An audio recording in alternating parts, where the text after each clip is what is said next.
Hello.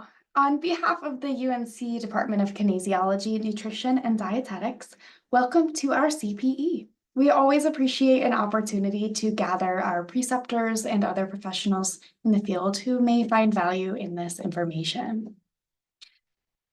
Before we dive in, the disclosure from the Academy is on the screen, and there are no funding conflicts of interest to report. You are welcome to type questions into the chat. There will be times we will pause for questions and you can unmute yourself. For those attending live, we would appreciate having cameras on and having you participate. And there will be interactive portions, and you will also be able to claim 1.5 CPEUs if you attend live and for the entirety of the session. I'll share a survey link in the chat, which is one way we'll be tracking attendance and establishing completion per CDR's requests. But you can also email me for the certificate. Please keep this for your records, and I will be putting my email in the chat as well. We are recording so that we can distribute this to preceptors who were unable to attend. If you are interested in rewatching today's session, please email me. I'd be glad to send it. But wanted to give you the opportunity to decide whether or not you wanted your camera on for the recording. Now, it is my pleasure to introduce Dr. Joshua Bach and to share a small fraction of how he got to where he is today. He received his undergraduate degree in psychology from the University of California, Berkeley, after which he moved to Baltimore to complete his doctorate in clinical psychology at the University of Loyola.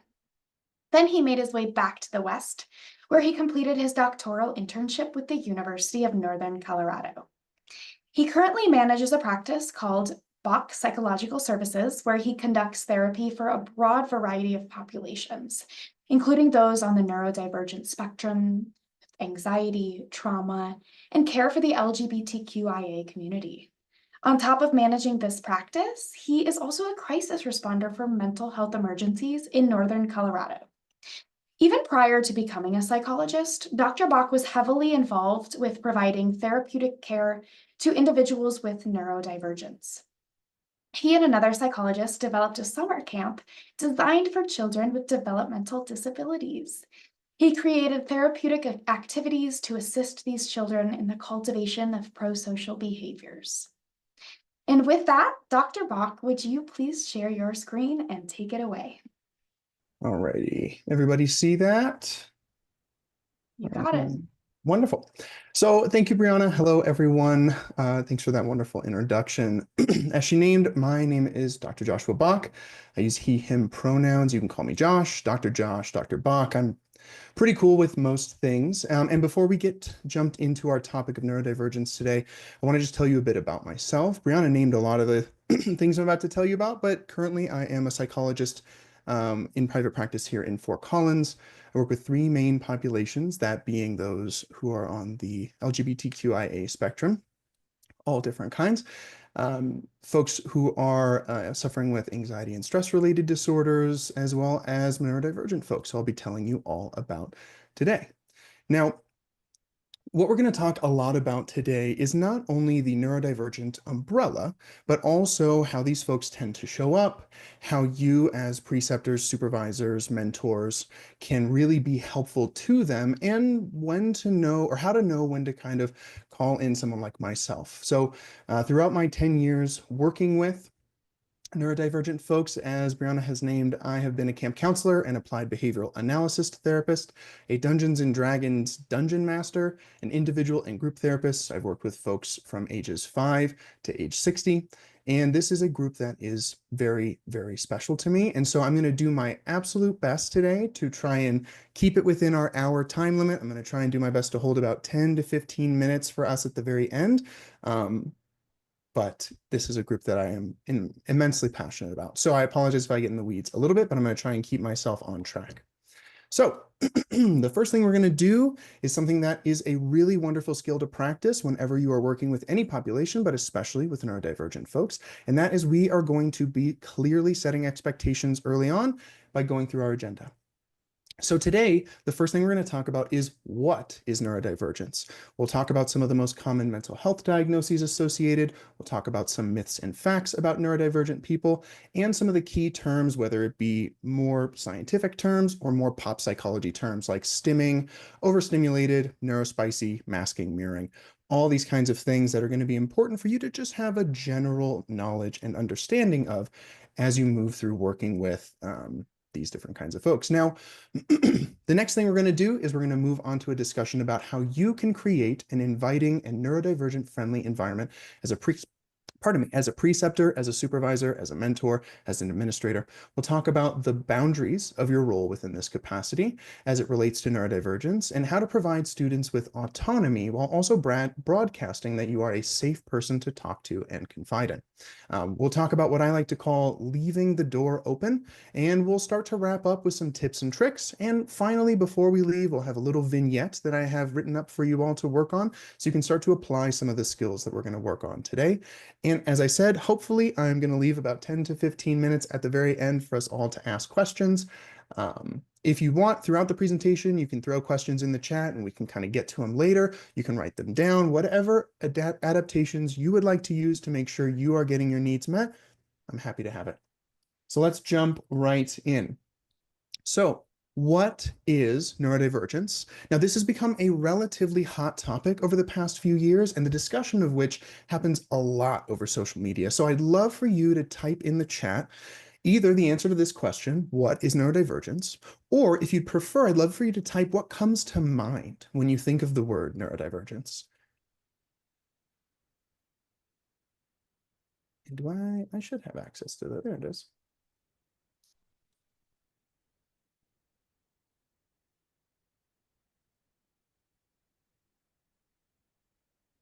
ADHD, thinking differently than others. Yep.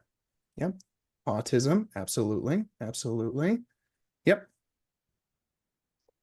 Myself. I love that. Love a self-identification. Absolutely. A unique way of looking at the world. Totally.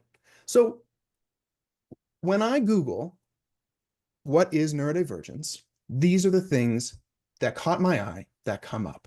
So first, let's talk about these definitions. And I'm going to look to the side over here because I have my notes in front of me and I have the screen that you're all looking at to the left. So I apologize for that. But first, we look at 4 reputable sources, one being Oxford Dictionary, which states that neurodivergence is differing in mental or neurological function from what is considered to be typical or normal. It's frequently used with reference to autistic spectrum disorder, which we'll talk a lot about today, or succinctly, not neurotypical. Merriam-Webster describes it as individual differences in brain functioning regarded as a normal variation within the human population. The Cleveland Clinic, this one was kind of funny to me, a non-medical umbrella term that describes people whose brains develop or work differently for some reason. Harvard Medical Journal indicates that it is the idea that people experience and interact with the world around them in different ways. Now, all of these definitions seem to amount to the statement that this term is used to describe people who are different. Now, as you move through the remainder of today's presentation, I want you to keep in the back of your mind that people who stand beneath this umbrella of neurodivergence have been told by the whole world for their whole lives, you are different, you are not normal. And I want you to reflect on the impact that that can have on a person, especially somebody who's young, especially somebody who's new in their career, or especially somebody who may be a bit anxious about how they're showing up. But what does different mean? So we're going to go through and talk about some of the ways in which neurodivergent folks show up differently than neurotypical folks. Now, I'm going to try not to get too bogged down because I could really talk about this stuff for 3 whole hours. But succinctly, the first thing to talk about is executive functioning. So a lot of these things that we're going to talk about have to do with development of the prefrontal cortex. The prefrontal cortex deals a lot with impulse control, with emotion regulation, with personality development, executive functioning. So a lot of the things that we see relate to the prefrontal cortex, and I'll kind of talk to them. But executive functioning is all of the quote unquote forgetful type stuff. So executive functioning has to deal with planning out your week, knowing when homework assignments are due, knowing where you put the keys when you came in through the door. Knowing how to balance your time and understand, if I have a meeting at noon and I live 10 minutes away, how long is it going to take for me to get there and also still have time to, get changed into my scrubs or whatever kind of thing. It's really a lot of the higher order functioning type processes that we think about. Next is going to be sensory hypo or hyposensitivity. And so obviously, sensory having to do with our five senses. Hypersensitivity are folks who have difficulties with loud noises, bright lights, odd tastes and textures, different fabrics. These are folks, this is kind of probably one of the more common things that you'll see with folks who are neurodivergent, especially folks with autism. Now, the way that we kind of differentiate typically is folks who are higher functioning we see more of hypersensitivity, loud noises, bright lights, that kind of thing. But if you've ever witnessed a lower functioning autistic child, you'll see them maybe bouncing around, flapping their arms very hard, or playing YouTube videos at full volume, screaming, screeching. Now, the reason typically that we have kind of found that this happens is because they are experiencing their sensory input at a reduced amount. And so they're increasing the sensory environment in order to get that same kind of experience. Dopaminergic function, so I'll kind of speak briefly about this. This pertains more to ADHD, and dopaminergic function is one of the theories that we have for attention, which I'll talk about in a second. Essentially, to give you kind of an example, imagine that there's a neurodivergent and a neurotypical person wanting to read a book. The neurotypical person says, "Brain, I would like to read a book." And the brain says, "Here you are, here's your dopamine." And the dopaminergic receptors go, "Num, num, num, num, num, thank you very much." And that person reads their book. A neurodivergent person might say, "Brain, I would like to read a book. It takes 100 dopamine. That's what I would like." And the brain says, "Here's 50." And the person says, "Okay, well, what if I put headphones in and I'm listening to music?" It says, "Here's 25 more." And the person says, "Okay, well, what if I have headphones in and I'm trying to read my book and I'm in a crowded cafe?" And the brain says, "Here's 25 more." So now you have your 100 dopamine. Now, this is all very hypersimplified, but the first theory is that the brain does not produce enough dopamine to execute tasks for folks who are ADHD or neurodivergent. The second theory is that their brain produces enough dopamine, but there are not enough dopaminergic receptors in the brain to adequately or efficiently use up what is being produced. So that's why you'll typically see neurodivergent folks, using multiple inputs of stimuli to try and get them to that level where they can focus and engage. That's why fidget toys are really helpful. Music can be really helpful. You'll often see folks who are studying who have like a video or the TV playing in the background. And it's also the reason that we give neurodivergent folks, specifically folks with ADHD, stimulants, because we're trying to get them to that level where they can stay focused and engaged. Now, next, we're going to talk a little bit about social nuance and interpersonal processing. So I talked to you at the beginning about the prefrontal cortex. Now, one of the key findings that we have in the last 5-10 years is that folks who are neurodivergent tend to have up to a 2-year delay in their prefrontal cortex development. Now, if you imagine being a middle schooler and all of these awkward things are happening to you and social interaction is very important and you're trying to make friends and, date and do all these whatever things, and you are about 2 years inferior in your social interactive capacity. Not only are you kind of working from a deficit, but children tend to be really mean and tend to not like to engage with folks who present as awkward or different or not as with it. And so the combination of this kind of nature and nurture, where you see this kind of reduction in development, which we do see actually catching up in mid to late 20s, but you see this kind of reduced capacity interacting with this, persistent social rejection kind of creates this difficulty in engaging with others. Now, we'll talk a bit more, how further traits of autism can worsen this or make it more difficult, I guess would be a better way to put that. But let's keep pushing forward. So intellectual differences. So intellectual differences, learning differences, attentional differences, all kind of work together. There's a term called double exceptional that we'll talk about a bit later. But typically what we tend to find is that folks who are neurodivergent excel to a very significant degree in certain aspects of functioning, or whether it be language and written communication, whether it be mathematical capacities. There are typically some exceptional level of functioning. And on the flip side of that, we tend to see a decreased level of functioning in other ways, whether it be getting my homework turned in or being prepared for tests or just kind of remembering when my test dates are or what kind of, events are on my schedule. So learning differences, intellectual speech differences, this attentional difficulty that I've talked about with regards to the dopaminergic capacities. Learning differences really for neurodivergent folks, I would say, as interactive as you can be. Like the thing I'm doing right now, not good for neurodivergent people. Me just blabbing at you constantly, not great. So taking breaks, drawing people in, giving them something to do and stay engaged with is going to be the best way to keep folks engaged and keep them caring about what's going on. Movement and tics. So we'll talk a little bit about stimming versus tics versus Tourette syndrome versus self-stimulating behaviors in a little bit. But this is another way in which we see differences. All right, let's keep moving.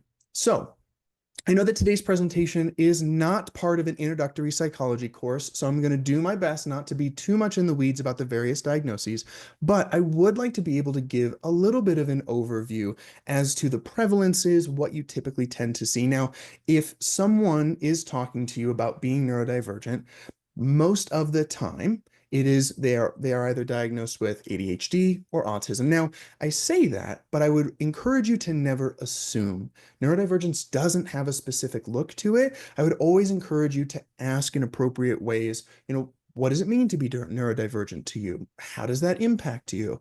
And in a professional context, which we'll talk about later, what are ways in which I can help you adapt your work or adapt your workflow to the way that's going to be most efficient for you? So with these kinds of conversations, it can be important to keep the door open, which I'll talk about later, but it's essentially helping folks to feel comfortable and helping folks to feel safe that you are someone that they can make these kinds of disclosures to. Now, I will just kind of be very upfront. I primarily deal with ADHD, autism, and OCD. So I can't speak as broadly to Tourette syndrome, can't speak as broadly to the different dysrelated diagnoses, dyscalculia, dysgraphia, dyslexia, dyspraxia. But broadly, the reason that so many of these different diagnoses fit under one umbrella was captured pretty well by that Harvard Medical Journal quote that I shared with you a little earlier, which I'll remind you of. Neurodivergence is the idea that people experience and interact with the world around them in many different ways. All of these different diagnoses have to specifically, in one way or another, have to do with the way in which people interact with themselves, others, various objects, and systems. Now, I'm going to give you a bit of an example about this. Not only are there a lot of different diagnoses that fall under the neurodivergent umbrella, but within each diagnosis, there is a lot of variance that you can see. So a good example, you have two students with autism, one who engages in motor stims frequently, flapping, tapping, head bobbing, talks incessantly about a preferred topic, and has eaten the same exact meal for lunch for the past 4 years.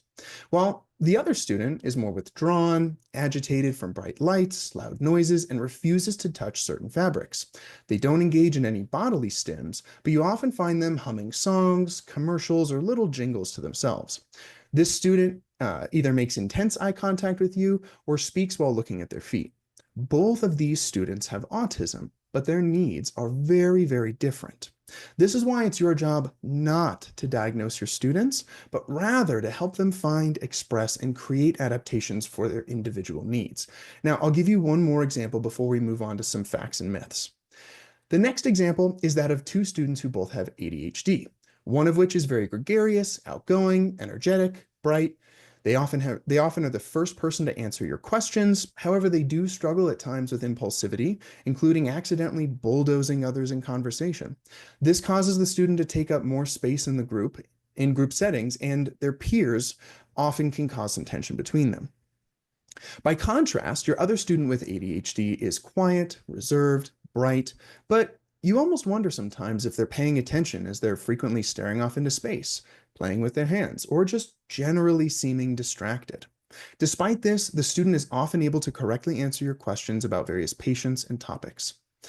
However, this seeming distractedness has caused difficulty with patients who are relaying important information who may become frustrated, resistant, or hostile when they think that your student is not paying attention. Both of these students have ADHD, and both have very different needs and presentations. So again, it's very important to be curious. So we're going to move into some myths and facts. When what I would love for you all to do, I'm going to give you about 5 to 10 seconds. What I'd love for you all to do is just to put myth or fact in the chat. So the first one, neurodivergence is a made-up term about people being lazy, unmotivated, weird, or dumb. Oh my gosh, I love all the myths. I love it, I love it, I love it. Awesome. So this is in fact a myth. Now, while all of you are wonderful, kind, smart, and well-educated people, I cannot tell you how many times I have heard from my clients, from their boss, from their friends, their coworkers, family members, this exact statement. Being neurodivergent has something to do with characterological flaws or something to do with laziness, and it does not. I do, however, try to remind my clients that while it isn't their fault that they are neurodivergent, it is their responsibility to work to understand and address the ways in which their neurodivergence negatively impacts their lives. Now, let's move right along. Myth or fact? Being neurodivergent or being diagnosed with a mental health condition that would qualify you as neurodivergent is an inherently bad thing. Oh, gosh, you guys are so smart. So smart. That is true. It is a myth. While being neurodivergent can certainly have its challenges, it is also often referred to as a superpower. While it won't allow you to turn invisible or leap tall buildings in a single bound, neurodivergence allows people to approach problems in new and novel ways that neurotypical people may not consider. Beyond that, there are actually certain diagnostic specific superpowers. For example, folks with autism can have incredible memory capacity and an immensely fast cognitive computational power. Some folks with ADHD engage in what's called hyperfixations or hyperfocuses, which can lead them to consuming information about specific topics at a voracious rate with exceptionally high retention. Many folks with OCD have unbelievably vivid imaginations and can generate internal imagery with such vivid complexity, it's almost as if they can really see what they're imagining. Let's do a couple more. Myth or fact, we are all a little neurodivergent.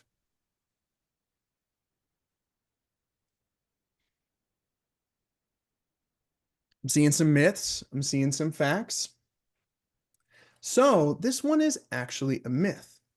And let me tell you why. This may surprise some of you. While neurodivergence is certainly on a spectrum, and many of us notice different components within ourselves that may align with qualities of different neurodivergent diagnoses, we are not all a little neurodivergent. There is a difference between having a diagnosable cluster of symptoms that creates distress and impairment in multiple areas of your life most of the time, than occasionally being forgetful or being a little weird or goofy or spastic.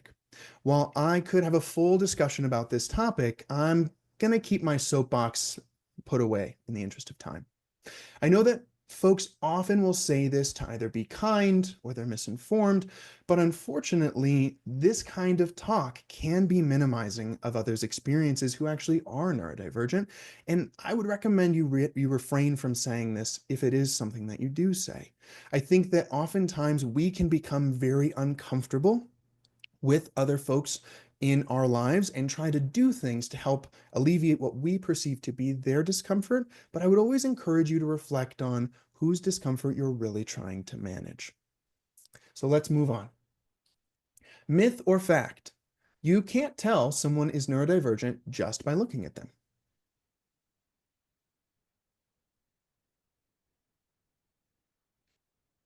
I love it. I'm seeing a lot of facts. I'm seeing a couple myths. And I think if you said myth, you might have misheard me or read a little too quickly, which I think is a pretty common experience for neurodivergent folks. So there you go. You got a little bit of a lived experience just now. Neurodivergence does not have a look to it. People of all different identity factors across the board can be neurodivergent and are. Now, depending on a person's particular flavor of neurodivergence, you may pretty quickly be able to deduce that they might be somewhere on the neurodivergent spectrum, depending on how they show up. But I encourage you, it is important not to assume that just because someone doesn't wear bright colors, doesn't make silly noises, and doesn't have questionable social cues, that they aren't neurodivergent. These are the folks that get lost in the cracks most often and are equally, if not more so, impacted by their diagnoses. I've got one more for you. Myth or fact? By and large, neurodivergent people are really cool.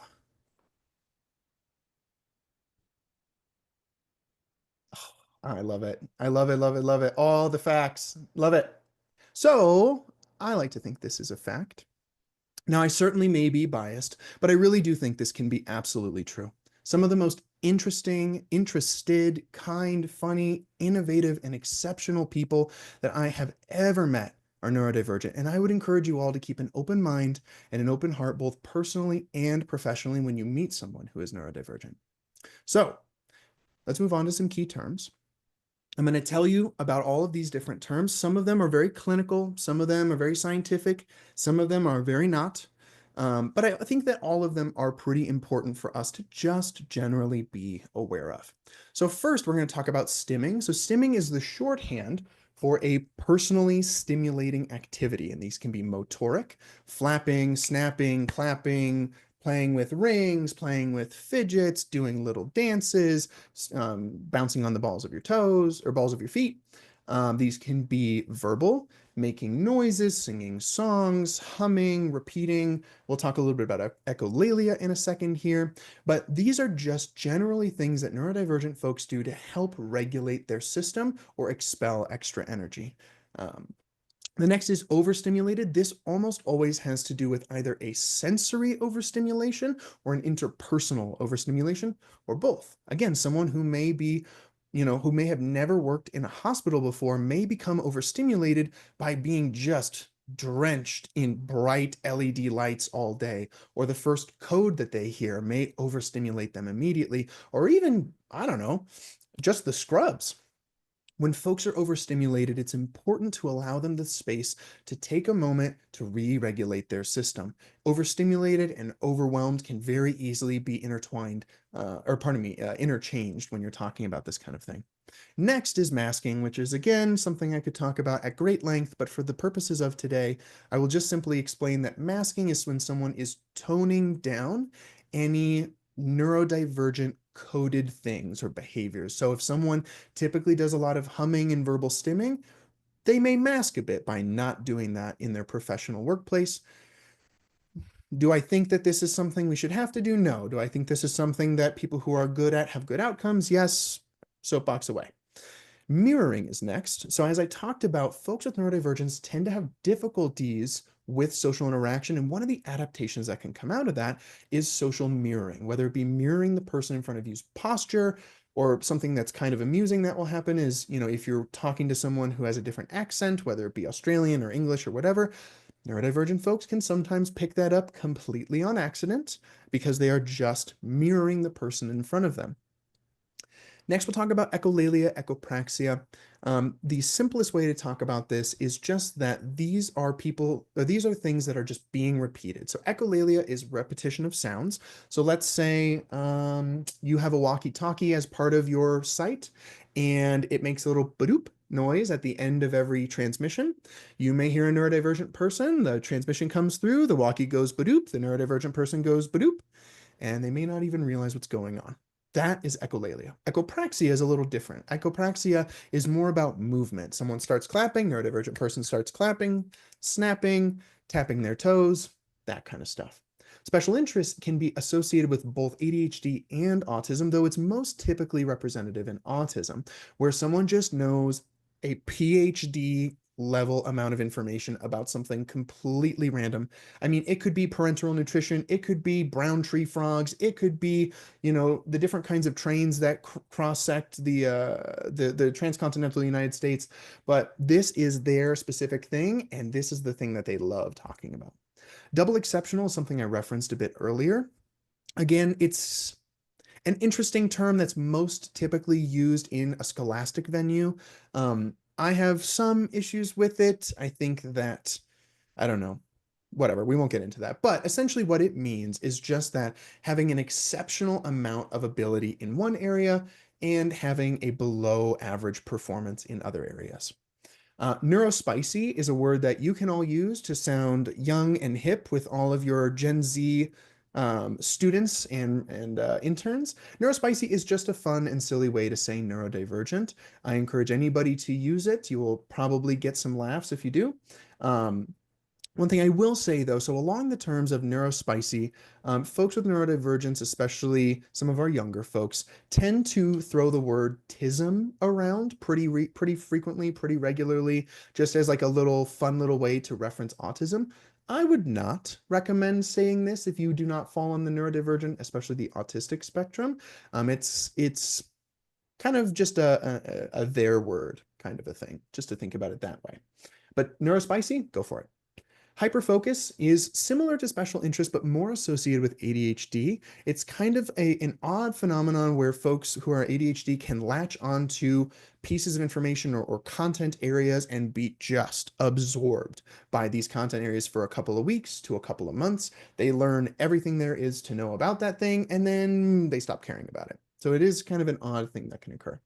Now, safe foods, safe spaces, safe clothing. Again, this is more related to people who have sensory difficulties. So I'll give you an example. A safe food could be like chicken nuggets. Chicken nuggets are served at almost any restaurant you go to, and so that makes them safe. It's a food I know that I enjoy, that I can get at almost any restaurant I go to, so I feel safe having this food for me to enjoy wherever I go. I don't have to stress about it. Safe spaces can be like, people's homes, hopefully your office if you have an office and you would like to be a safe space for a neurodivergent person, or clothing that they know that they can wear that feels good, that they know is presentable in different spaces. These are just things that kind of just like, if you're playing tag, this is the safe zone. This is how I know that I'm going to be okay in different circumstances. Theory of mind. So this one is pretty important. We know a lot about theory of mind when it comes to children. Essentially, there's a very famous study. A researcher is on one side of a paper mache mountain, which has a stream on it, and then there's a child with autism on the other side of this paper mache mountain, and it has mountains on it. The researcher says to the child, "What do you think I am seeing?" And this child does not have theory of mind, which is very common with autistic children and adults. And the autistic child says, "You see trees." Now, of course, the researcher sees streams. So how this shows up with adults is if you've ever encountered someone who you think may be on the spectrum who has disclosed this to you, and you're having a discussion with them and they seem rude or maybe narcissistic or maybe just overconfident or they just completely bulldoze you, and you're thinking, well, how can you not even hear what I'm having to say?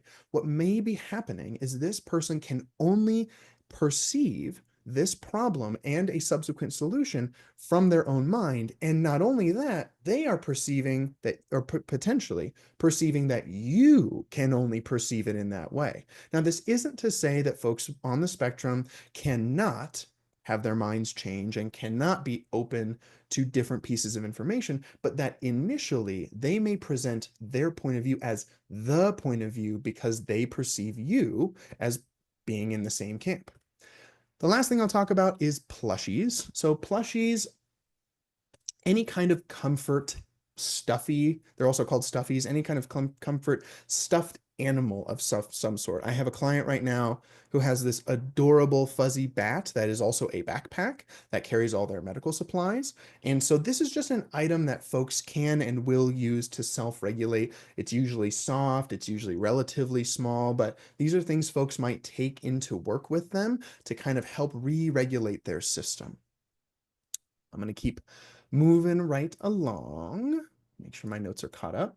So the part that you all are probably most interested in, how to create a neurodivergent friendly work environment. Now, the big disclaimer I want to give to you all before I jump into this is that I understand and want to name that most of you probably work in large systems, whether hospitals or schools or long-term care centers, etc. And this means that you do not have full control over your students' experience. However, as their preceptor, mentor, supervisor, what have you, you will be one of their main sources of learning, growth, and comfort. And what you will also have is the opportunity to utilize your knowledge of these systems to help them better navigate. Keeping that in mind will help the next slides make a little bit more sense. Ooh, and we're doing good on time. Love it. So, leaving the door open. First and foremost, leaving the door open is about creating and broadcasting a safe space for your interns. The goal is not to force your students to disclose personal information to you, but rather to ensure that they know you are a safe person who is invested in their growth and success and someone they can depend on and seek help from. So I have written 4 crucial steps to ensuring that not only your students know that your door is always open, but also so that you can have some comfort and understanding as to what you can do for them. So the eagle-eyed among you may have noticed that these 4 spell out open. I'm actually very proud of that. So number 1, out yourself as a helper. I imagine that all of you during your first week of rotations will do some sort of introductory type meeting, probably with icebreakers, maybe some awkward conversations, the like. During these meetings, it is so important to name yourself as someone who is deeply invested in the growth and success of your students.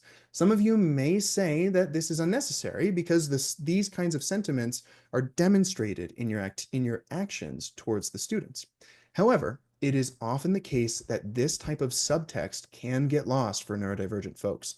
So taking a moment to verbally name yourself as someone who cares, whom your students can talk to, express difficulties to, problem solve with, can really go a long way.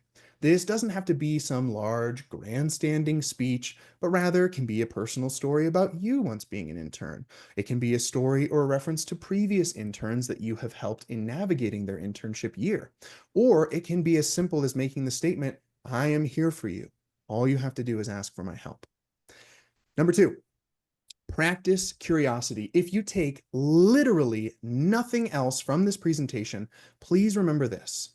Oftentimes, our biases get in the way of our ability to help someone or even just simply to see them. So be curious.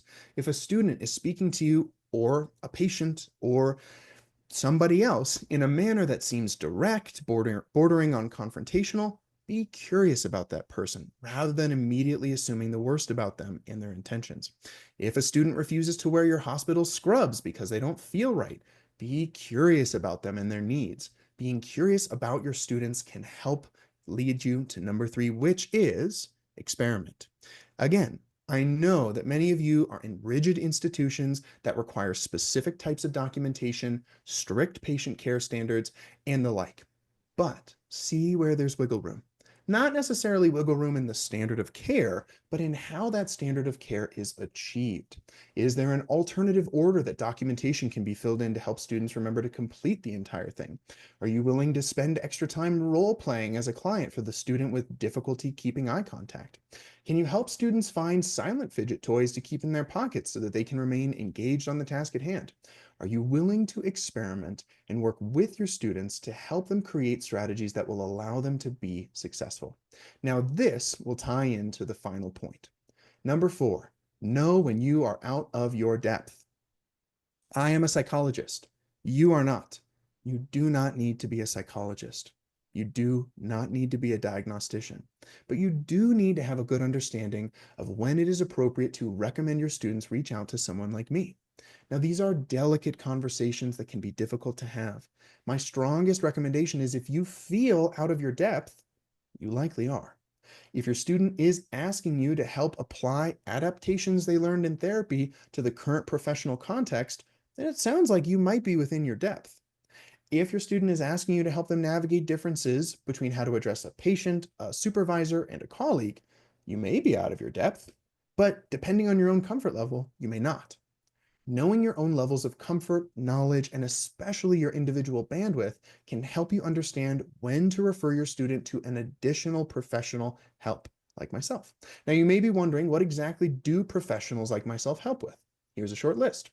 Interpersonal cue navigation, non-preferred task initiation, complex task navigation and completion, stimming in public, self-regulating emotions, executive functioning assistance, interventions, and tools.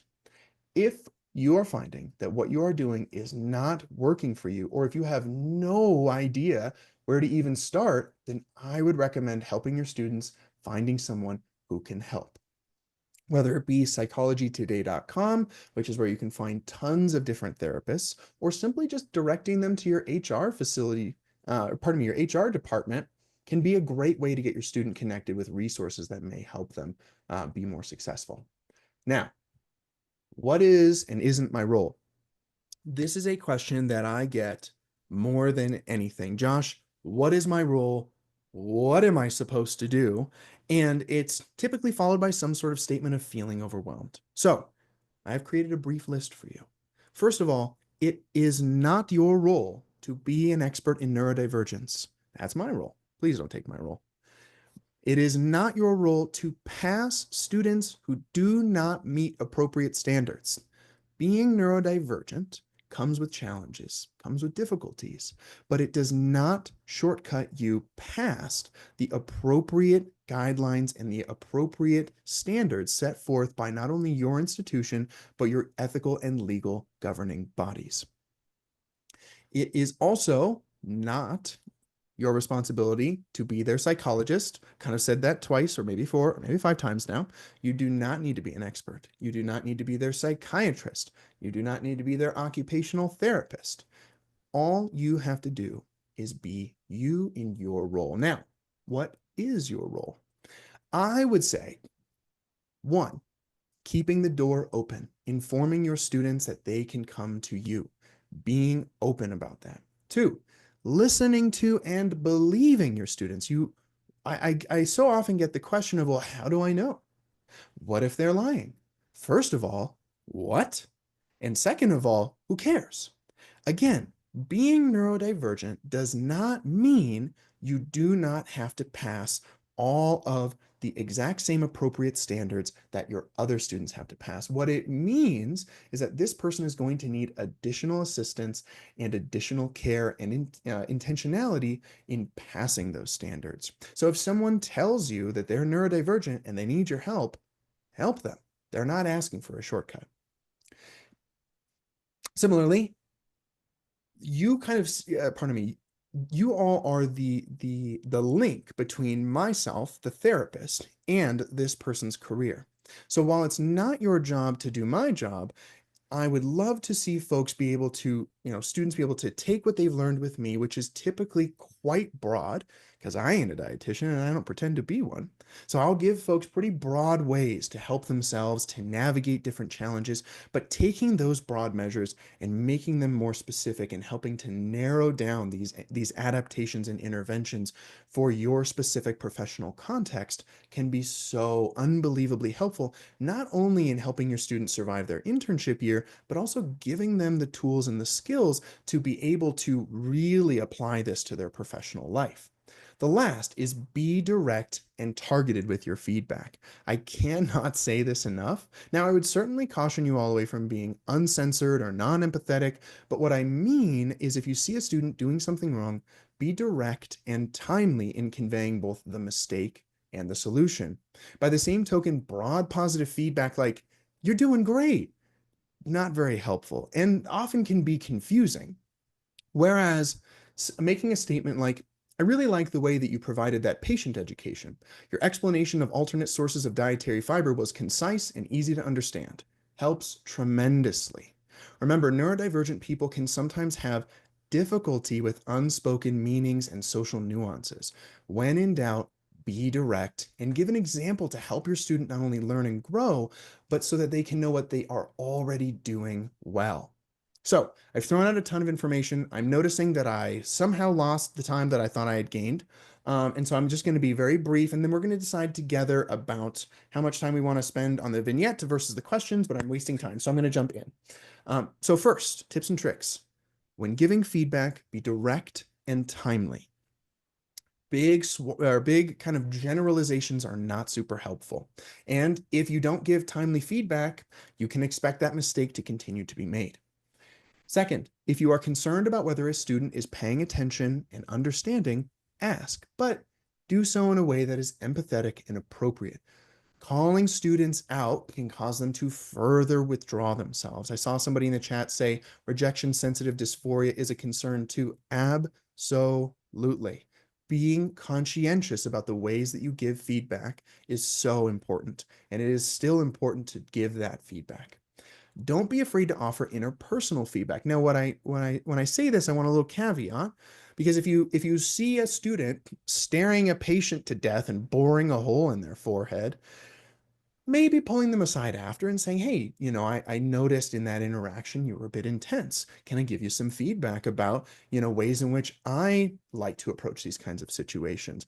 Interpersonal feedback can be helpful, and if done correctly, can be immensely rewarding for the neurodivergent person.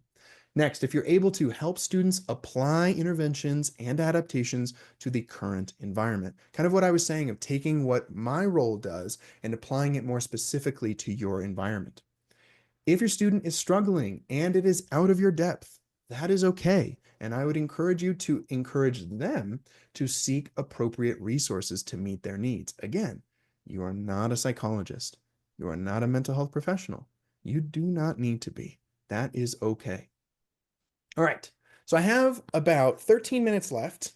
So I am thinking we give about half of that time to the vignette, and we'll give about half of that time to questions. And I don't have a client after this, so any of you who would like to stay after, if that's okay, if I'm not stepping on anyone's toes, you totally can, because I'm happy to. But otherwise, okay, cool. So as the new semester starts, you receive a group of 2 students who you will be precepting at your site. Because you listened to Dr. Bach's presentation, you make a point to let the students know that your door is always open. On the first day of rotation, you notice one of your students, Milo, is having trouble making eye contact with patients as they are introducing themselves, often looking at the floor, their hands, or just looking away altogether. You also notice that Milo frequently fidgets with one of their rings, one of which makes a whirring noise when Milo spins it, which they do frequently. As you move through the first month of the rotation, you occasionally hear Milo making comments to your other student, Imani, similar to, the tism is strong today. You can tell Milo is talking about themselves, and these comments are usually made after Milo notices that they have either made a social mistake, spoken at length about their favorite topic, parenteral nutrition, or caught themselves humming songs from various musicals. Last week it was a litany of Hamilton songs.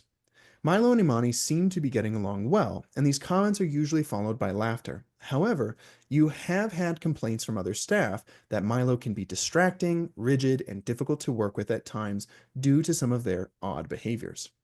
Additionally, while Milo excels in assessing and diagnosing clients, they struggle with their bedside manner, often coming across as awkward, uncomfortable, and occasionally becoming overwhelmed and having to leave the room in the middle of a conversation.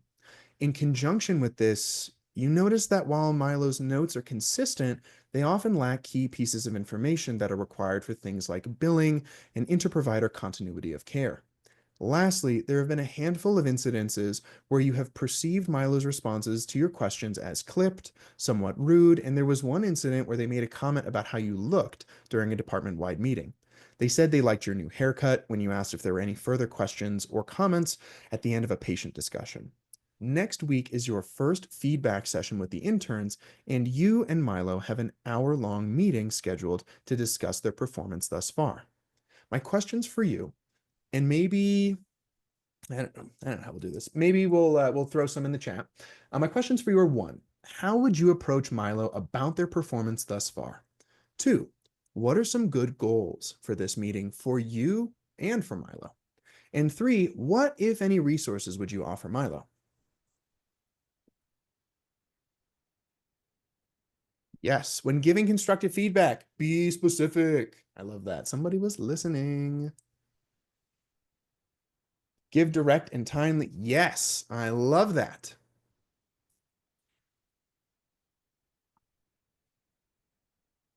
Focus more on procedure. Yes, that's a good goal. Definitely. Focusing more on procedure guidelines to better chart. Being specific as to the expectations of your facility to make sure that Milo knows what all they need to do. Praising Milo and how they get along so well, building peer relationships. I love that. Oops. Being cautious of feelings. Ask how they feel it's going. I think that's great. Getting a subjective experience from Milo is great. Absolutely. Yeah, I love that. I love that. More specific, concrete examples, attention to detail can definitely be difficult. And so, kind of going through can be wonderful. Awesome. I'll probably give you guys one more minute. Being cautious about their feelings. Yes. Oh, I love that. Shayna, role play, absolutely. If you have time, I think that's a wonderful way to build confidence. Pointing out what Milo is doing well. Yes. Good job, Amy. Absolutely. Awesome. So while you all are typing, I think to kind of give my thoughts, I think that a good approach is typically one that is clear, concise, balances Milo's current strengths and current areas of difficulty. I think that you're kind of in an interesting situation here where you've made sure the door is open, but Milo has not specifically told you that they may have autism. So potentially asking about what things Milo feels like personally or professionally are impacting their performance, and if there are any ways that they're currently trying to alleviate, make adaptations for, or intervene to help with those difficulties. I think, again, opening that door, allowing that person to speak about themselves without saying, hey, I heard you talking to Imani about being autistic. Is that true? And how does that make you like, how does that impact you? So again, it is a little bit of wordsmithing, a little bit of, dancing. But I want to just say, if this person does not, disclose these things to you, there's nothing you can really do. That's kind of the give and the take. It is so important. And I tell my clients this all the time, let people in, let them help you. What are some good goals? I would think just understanding where Milo is coming from, understanding. I love the suggestions about what is their like experience of it so far. And then I also think like talking about some of the feedback that you've received and how to work on these professional relationships.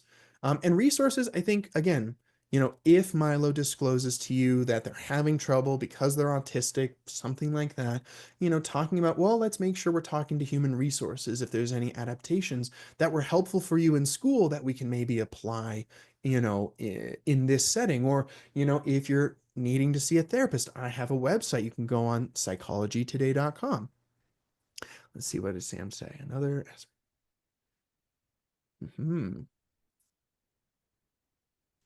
Nice. Absolutely. I think that's wonderful, Sam. So I think that is really wonderful and person specific. I think that that is definitely the delicate balance between, you know, assuming and asking and wanting to make sure that you're honoring this person's experience without forcing a disclosure that they may not be comfortable or ready to give. I love that. Written feedback, yes, can be wonderful. It can also be very helpful in, kind of re-referencing later. So I want to give the last 5 minutes, which is not nearly at all enough time for questions. But I want to give the last 5 minutes to you all. First of all, thank you. Thank you very much. This is my website. If you have anybody who needs a therapist, you can feel free to either look me up on Psychology Today. This is my website. If you'd like to reach out to me directly for any personal, or not personal, any other professional questions, I guess you can ask me personal questions. I might not answer them though. But any other professional questions, consultative needs, anything at all, feel free to reach out. And yeah, I am going to go ahead and oh my gosh, if I can find my mouse, unshare my screen. Now I'm going to keep the chat open to make sure that I can see what is coming through if anybody has any questions. Thank you so much, Dr. Bach. I also want to jump in and just say, after this, we will continue this conversation after Dr. Bach logs off, and we'll be sharing a few updates and pieces of information for our DNs as well as for preceptors for UNC. So we'd love for you to stick around if you are available. And you're also welcome to unmute yourself and ask questions if you prefer. And it looks like Shayna has a question for you, Yeah, Dr. so Bach. Shayna asks, how would you address a student who struggles to meet deadlines or arrive on time for rotations?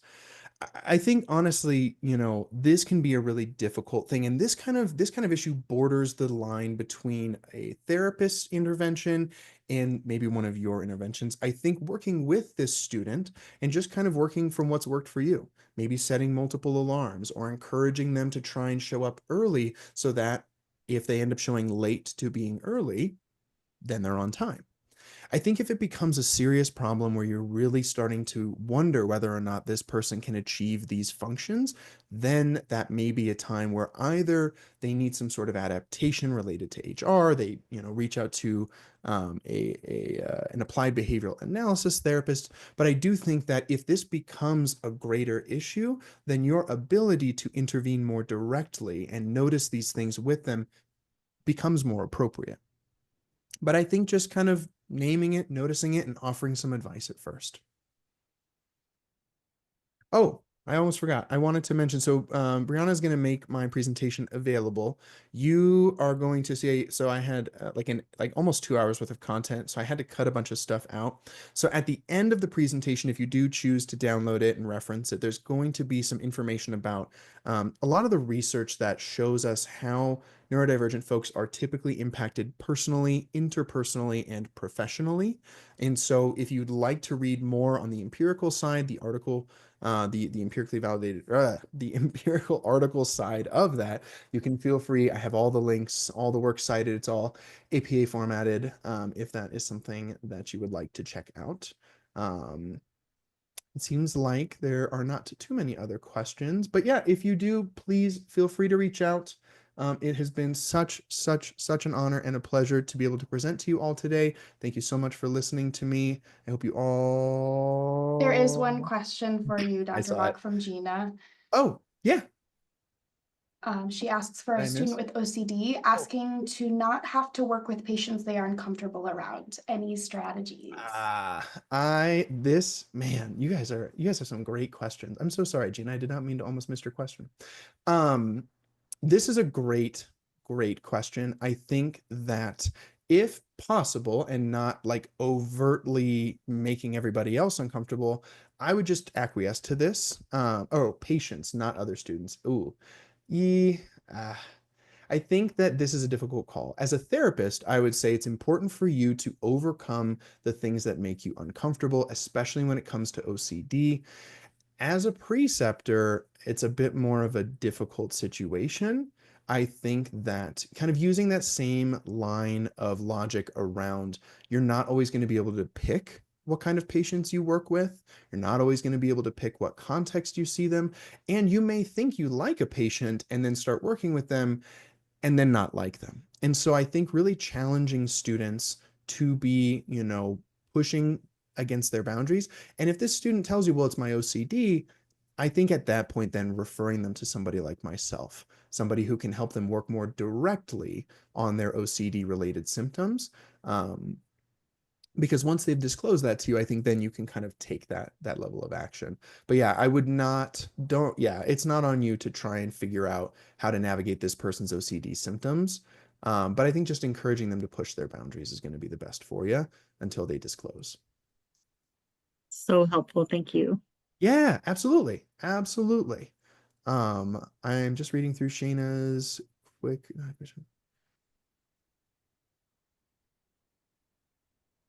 Mm-hmm. Yep, masking. Yes. Yes, I think that if you can take a more casual approach, I don't know. I think that like if you saw today, I am like a pretty casual person and I show up pretty much me in all contexts. And surprise, surprise, I am someone who has neurodivergence who falls into the neurodivergent umbrella as well.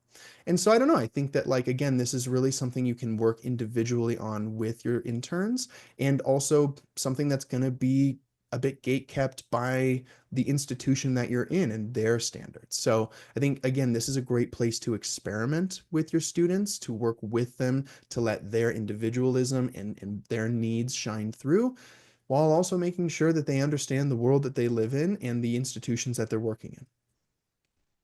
Awesome. Well, I appreciate you all so very much. I hope everybody has learned at least one little thing today. And yeah, have a good one, everyone. Thank you, Dr. Bach. Bye. All right, thank you, everyone. I see a hand Oh, sorry, that's clapping. Thank you, Amy. And thank you all of you for joining today and for sticking around. We've got about 30 more minutes of content, so I'd love for you to hang out a little bit longer. And we'll move right along. First off, generally we do introductions at the beginning, but I wanted to make sure that we had plenty of time for Dr. Bach's presentation. So that's why I didn't introduce myself at the beginning, but I wanted to do that now. So for those of you who don't know me, my name is Brianna Williams. I am the program coordinator for this UNC's DI and MSDI, and I think I've communicated with most of you. If I haven't, or if you don't have my email yet, it has been in the chat a couple of times. So make note of that if you have questions relating to the programs, or if you just have general questions about what was discussed today. You can also use that email to receive the CE certificate. So please keep that on file if you plan to claim these CPEs.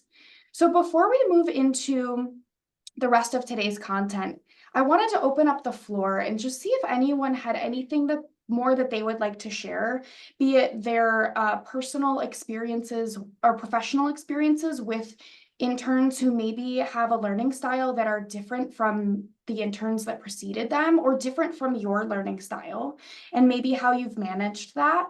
And also, if you are someone who has a learning style that has turned out to be different from what other students or peers might have, at least in your eyes or your preceptors or educators' eyes, what strategies you have done to make sure you as a learner and or an educator have maintained those positive relationships with your peers, your clients, your educators. Is there anyone who'd be willing to share? Yes, Shayna, please. So thank you so much again for having this amazing presentation. I actually have ADHD and I am on the LGBTQ community as well. And I work in a religious facility with somewhat strict guidelines about what we can and can't do here. So being able to provide that kind of support for my students is really, really important to me.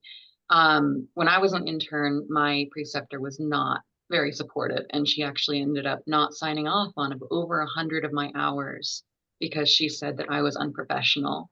And the unprofessional behaviors that she was seeing were me not making eye contact, me potentially completing people's sentences. These things are very common for neurotypical people. And that was really hard as a neurotypical student, thinking I'm doing well. What am I doing wrong? Right. Because I don't realize that. So my advice as one neurotypical person to others who may work with neurotypical people is be as straightforward as you possibly can. Giving that direct feedback is very important. But also, if you have systems in place, that can be so important. The systems and the structure can really help to guide someone who wouldn't otherwise have that internal system of, oh, well, I know I have to do X, Y, and Z. For someone who's neurodivergent, those things might not really be in their brain for more than that moment. So having checklists, having schedules, having check-ins with those people as regularly as they feel is appropriate is super important. Thank you, Shayna, for sharing that as both an intern and a preceptor. We appreciate it. And I see, Rick, you have your hand raised.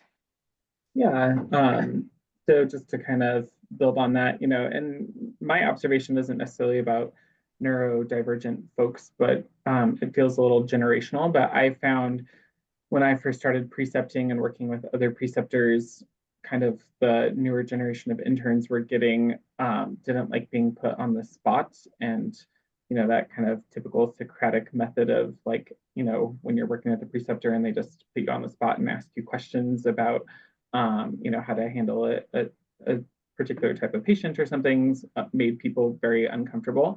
And so what I've done at both facilities now that I've precepted is we've created handouts and a really structured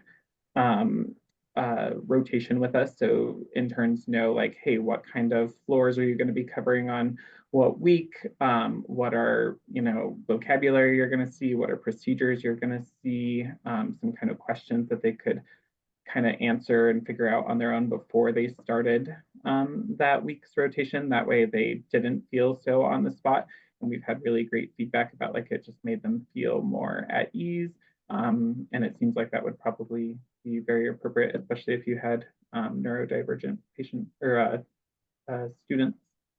Yes, thank you, Rick. And I know that you offer such a great rotation, which we appreciate. And it's not expected for you all to do that because I recognize also as a preceptor here for our UNC Cancer Rehab Center, it's outside of my normal day-to-day job to be over there and to be precepting. And so part of the reason I took that on was to actually put myself in your shoes, because I used to precept at a hospital that had a traditional internship versus a distance internship. So it was important for me to understand the work that was put in.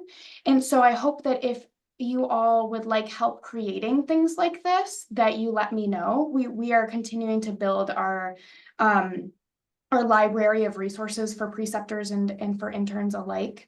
But if you have that ability to create some sort of schedule so that they know what to expect, that's going to be really huge. And I think that you'll find more success in the long run.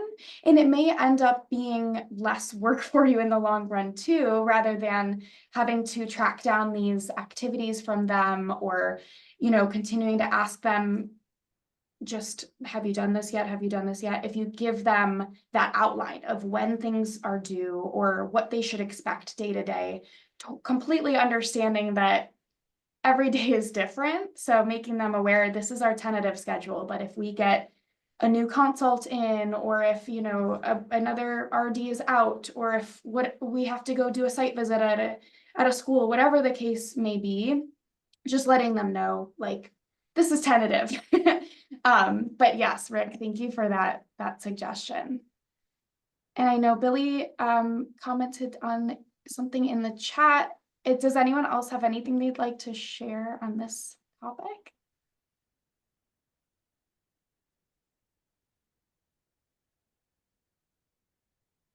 And yes, Billy says being able to communicate with them and gain assistance from my advisor. Yes, that can be a huge help.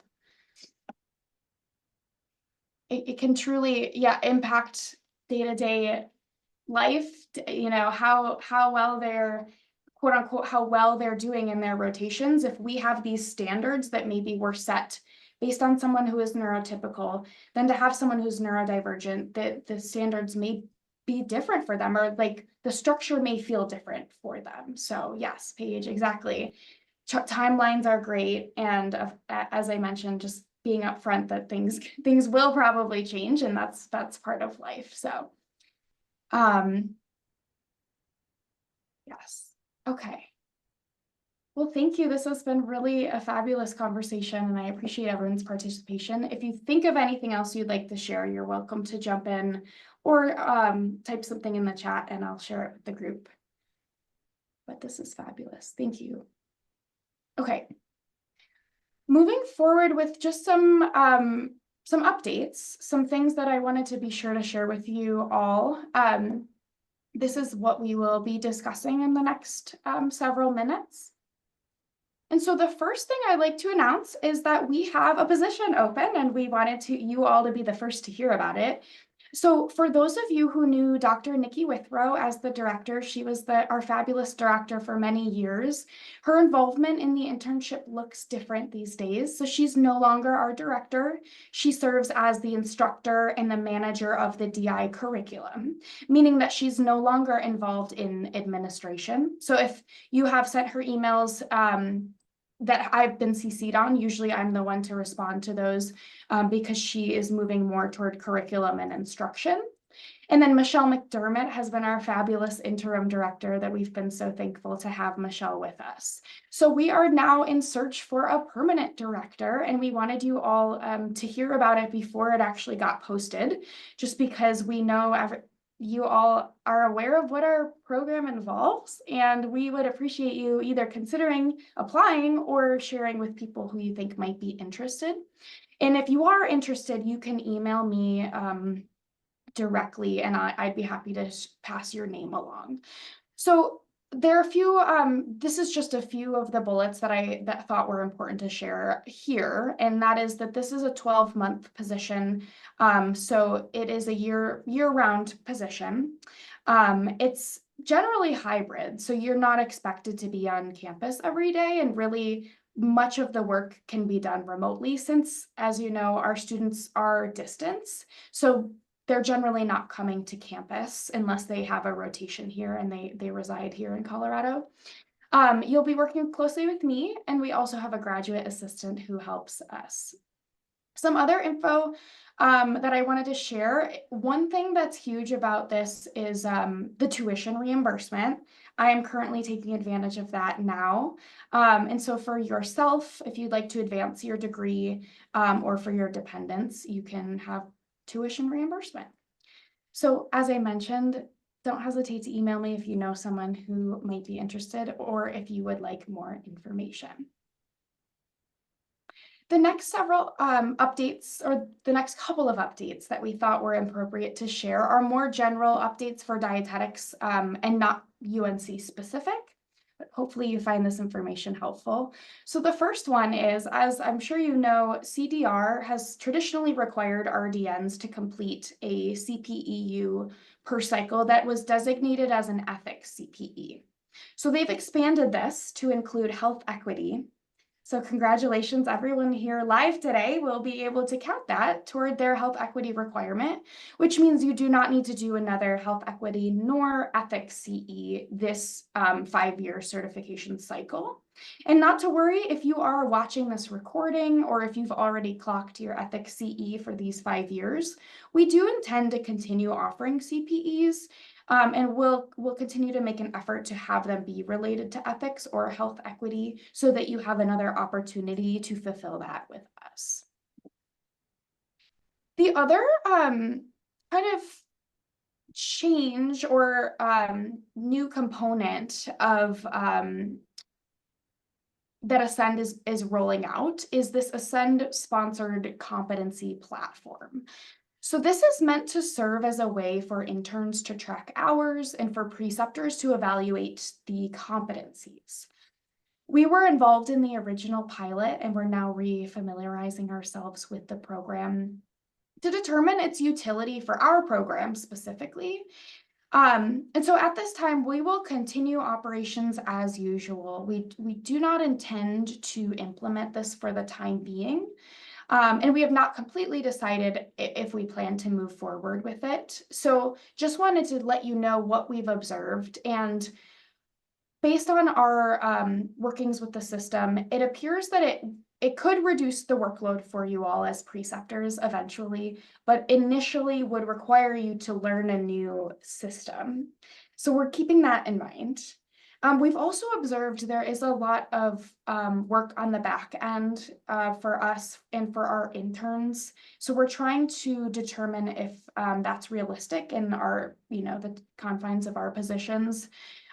We always have you and our interns in mind as our top priority. So if there is a way we can make this work and have it be easier for you, we're more than happy to continue to put the work in to make it happen.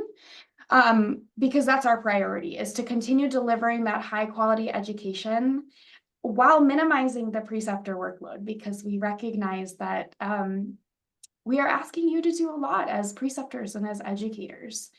So I wanted to take a moment to ask, has anyone had experience with this, either as a preceptor or does your program use this? Maybe you've never even heard of it, but I'd love to hear what you all have to say about it.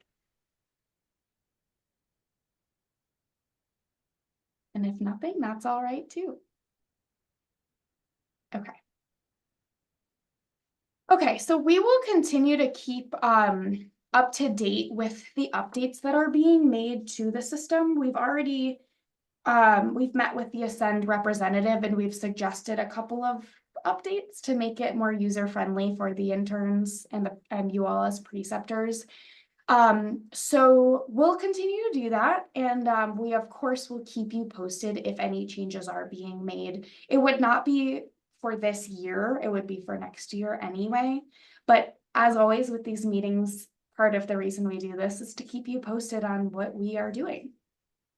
The other thing that I forgot to mention in relation to the CPEUs. So we have explored the possibility of offering enduring trainings, which are those recorded sessions that you can watch on your own time, complete a quiz, and then get your CPE.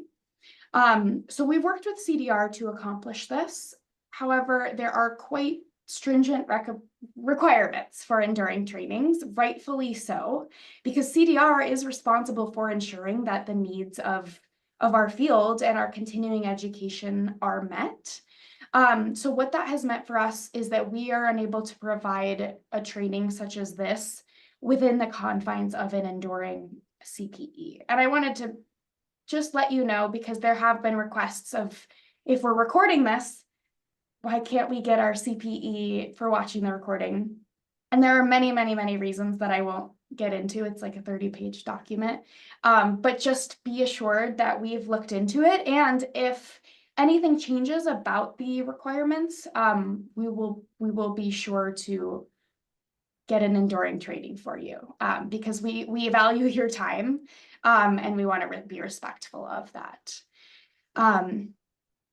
Okay. And so I'm going to send a couple of links in the chat. So the first are a couple of YouTube videos that we've recorded. If you happen to be here today and you are new to UNC, or you are not yet a preceptor, but you're interested in learning what these programs are that we're referring to, this is a video that you can watch. And let me just pull that up. Okay. And then we have a video that we recorded that gives step-by-step instructions of basically everything that is expected of you as a preceptor. This is something that I would highly encourage you to watch if you are new to precepting, or if you haven't done it recently, or if you just want to have a refresher. It's on YouTube, so you're welcome to add subtitles to it. You're also welcome to increase the speed or decrease the speed, but that's there for you. I've been emailing them to preceptors before each rotation, but if you haven't gotten it, there it is. And then the last link I'm going to send you is our preceptor website. So on here is information about precepting if you haven't done it before, or if you're interested in learning more about it. If you didn't already know, you can claim CPEUs just for precepting.